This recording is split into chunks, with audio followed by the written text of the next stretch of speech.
Hi Ioan, congratulations on completing your symposium. Thank you.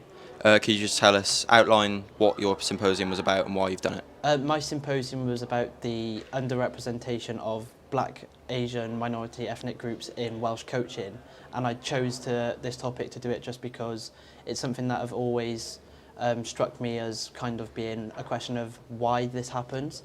When you look at coaching, it should be something that's diversity and inclusive. It shouldn't matter over the colour of your skin.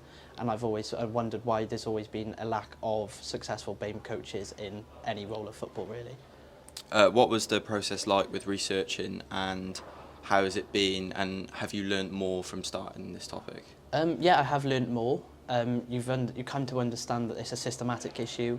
It's something that the higher-ups have to change for there to be seen anything to happen.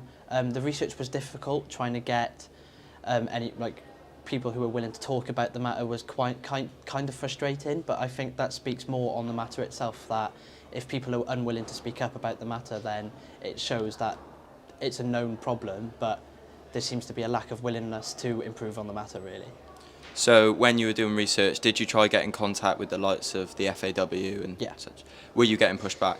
I've got messages on LinkedIn that I didn't get any responses to. I sent emails that there was just, we have things going on, we're busy. And even speaking to coaches in the Welsh leagues, the Ardal Premier, the Cymru South, the Cymru North, there wasn't really anyone who was willing to be spoken to for any interviews, which gave me a big research limitation because there seemed to be a lack of willingness to have anything said about the matter. So if you could go back, would that be something that you'd change? Would you slightly adjust your question to try get more sort of scope? Yeah. I would change it to hopefully people would have been willing to do interviews on the matter. And then I think if you have the interviews with people who are involved down in the FAW, down in the Welsh leagues, you kind of get a bigger scope of the issue.